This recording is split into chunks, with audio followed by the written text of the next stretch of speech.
last thing I want is to get in heaps of trouble for dicking around like an ass clown. For dicking around like an ass clown.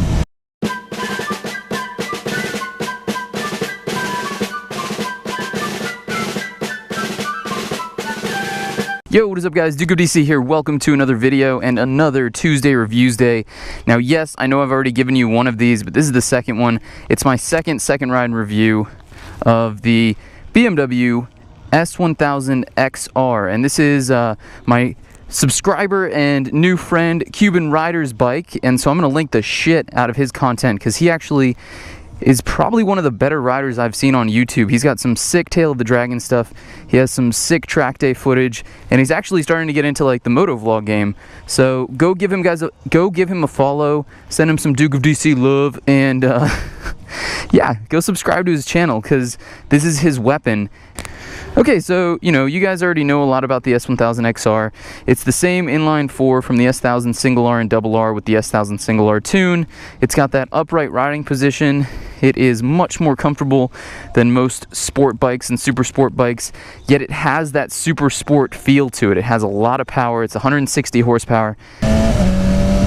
Dude, that quick shifter on this is so perfect. I don't know who figured that one out from BMW. They're absolute geniuses.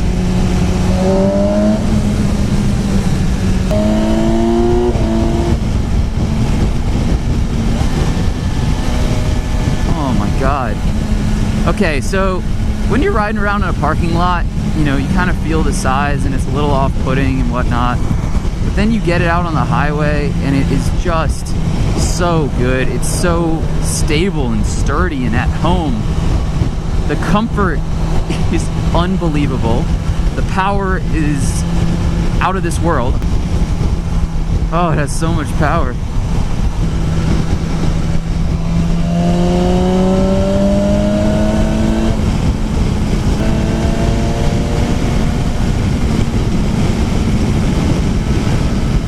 Quick shift down with those little crackles and pops. Sexual as chocolate. Sexual chocolate. Oh my god.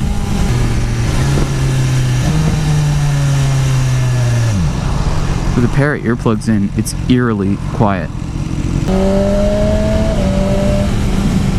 Have to get out and ride. It's such an important part of the buying process. And that's why I absolutely despise dealerships that don't allow test drives. It kills me every time. I go into, oh, that's something, let me address this real quick. Okay, so a lot of people want me to take out Japanese sport bikes like the R6, the brand new R1, CBR 600RR, 1000RR, etc., right? I'm trying. I am totally not ignoring you guys. This isn't your fault, it's not my fault. Dealerships around here, the premium ones, it's much easier to get a test ride on their bikes. I don't know why. It's part of the built-in business insurance dilemma, whatever, but it just is, okay? And at a Japanese dealership, it is impossible unless you hit up a demo event, and demo events are just awful. They are absolutely fucking horrible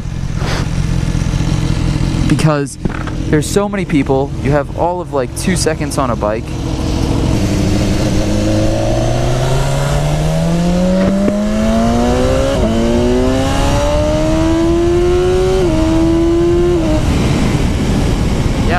That's fast.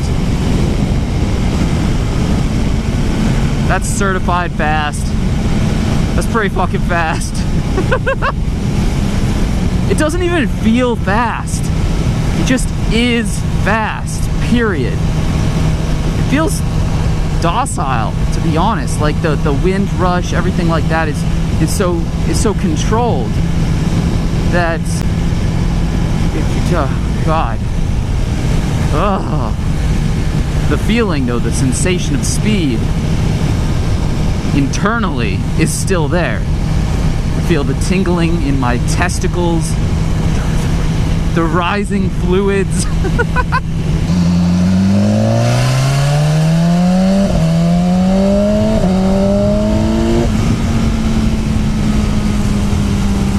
Let's go have some fun. Too bad this truck has other plans. It's like the beginning of a Disney song right there. Man, I can't get over how smooth the quick shifter is. What are people gonna wanna know about this bike? I try and think of that now because, you know, you can go over the specs and shit like that, but if there are outstanding problems with bikes or certain questions that I've seen on other videos that I'd like to try and address, then those are the ones I wanna get to first. Vibration, yes, it's still there, even with heavier weighted bar ends. Is it overwhelming? No. Do I feel like my hands are gonna fall off? No. Have I ridden the bike at cruising speed for long enough to really experience this problem? No, I haven't. So, technically speaking, I can't necessarily speak to the vibration being a con, because for me, right now, it's not a con. It's fantastic, I don't care. I mean, the bike is so good everywhere else. It has so much power. It feels really stable. The suspension is magical in dynamic mode. It really, truly is. I think people say that and maybe they don't, you know, they don't think about what it means, but to 1 second be able to ride this on the highway and then the next second just be able to kill it in the twisties, it's pretty incredible.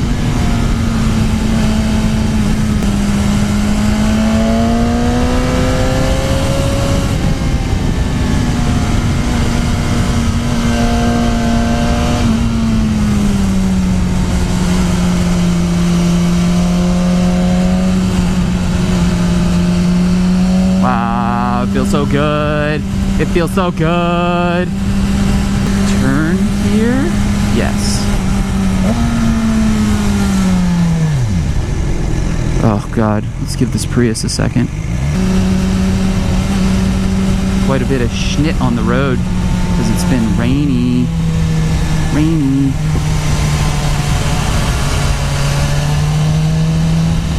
Oh, it feels good though. It just feels good. Yes! Yes! Yes! Thank you. Come again.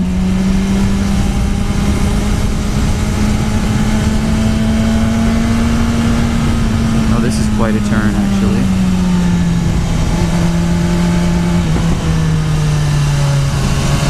It's one of those decreasing or increase. It's easy. This thing eats it up.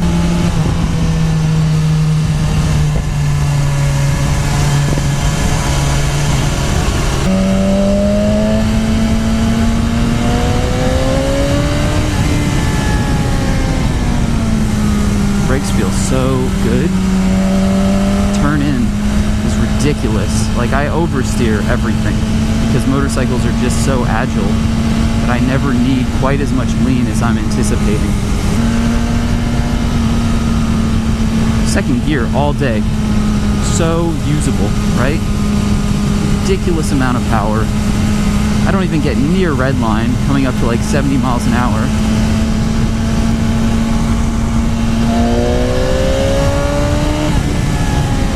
Just an insane amount of power. Really, it doesn't make any sense that a bike that looks like this, feels this good, can go this fast. I think this is a strong contender, guys. I've read the comments. I know what everybody's saying. People think I'm gonna get an S1000XR or the HP4. That's because I genuinely had an absolutely incredible experience on those bikes. But at the end of the day, I need something a little bit more versatile. And the GS was cool, but yeah, it's bigger than this even still. I mean, it's ridiculously large. This bike to me, it's just the jack of all trades.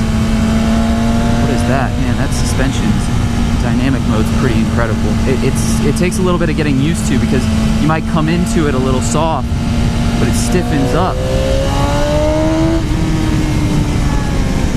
It stiffens up almost immediately. Let's go in here. Turn this bitch around.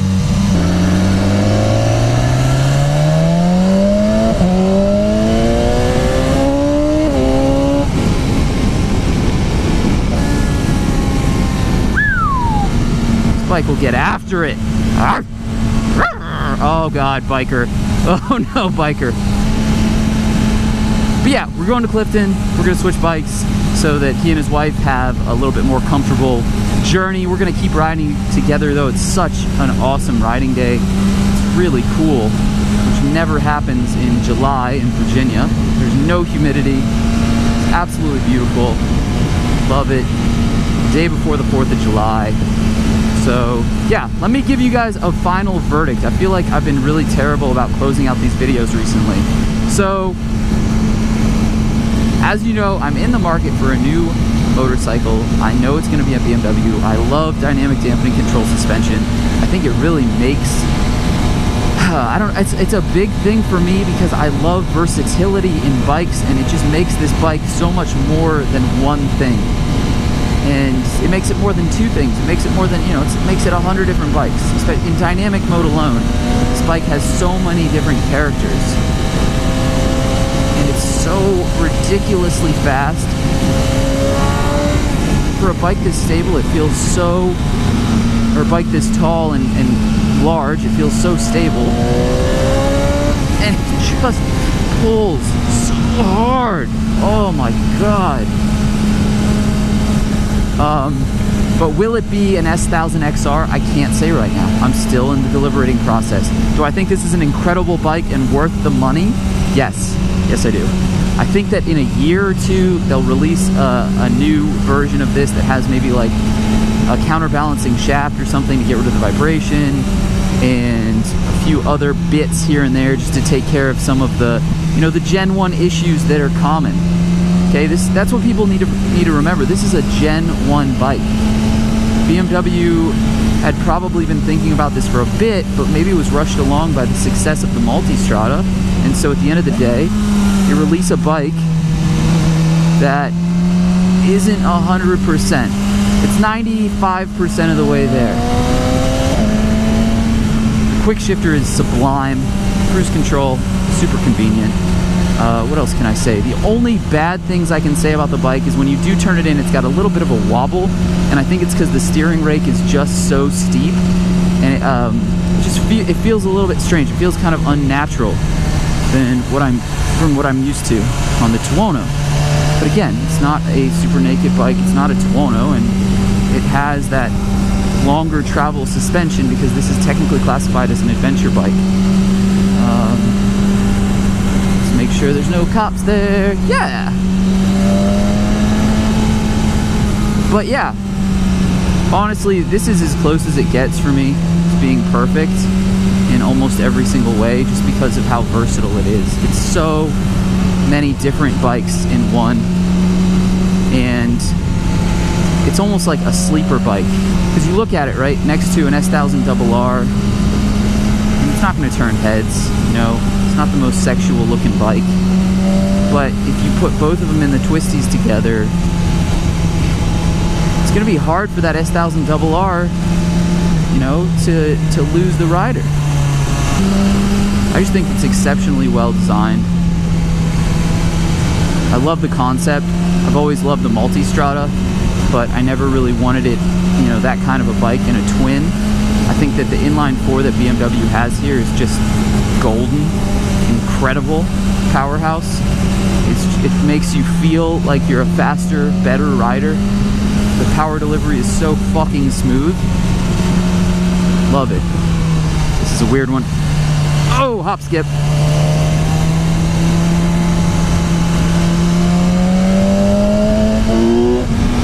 You can do things like that, and it's just so brutally fast. Let's go. Yeah. Low speed turning is a little tough for me because it is a little bit tall, and this play in the steering wheel because of that steering rake is it's new. These are things I just have to get used to. They're not things that are necessarily bad about a bike, right? You can't ride a bike for an hour and come up with that many bad things about it. You just can't. You need to give it some time. Figure out the characteristics, make it work for you. So I hope you guys enjoyed this review. Yes, it is a second time riding this bike, but it's been almost a year, and I like to think I'm a better rider than I was back then. I can appreciate a lot more of the technological features on this machine now. I think the power is absolutely unreal. It sounds incredible. The technology behind it is just second to, you know, its own brothers. Oh God, and we're going straight into a ditch. And for the money, it's worth it. It really is, and that's my personal opinion. I'm not bullshitting you. I have no affiliation with BMW. I just think that their bikes and the technology they put in them is fantastic. So yeah, I hope you guys like this video. Please hit that like button if you did. Helps me out, lets me know I'm doing something right. Let's try and get this video up to 200 likes. I think we can do it. Tuesday Reviews Days usually kill it. And subscribe for more if you're new, especially if you're here for the reviews, because I am doing them all the time, every Tuesday Reviews Day. And I promise that after this week, I'll get some new bikes out rather than doing some second ride and impression videos, which is just important for me as a consumer right now. So yeah, that's it. And as always, guys, I'll see you on the next one. Peace! It's so sticky. It's like riding a glue stick around.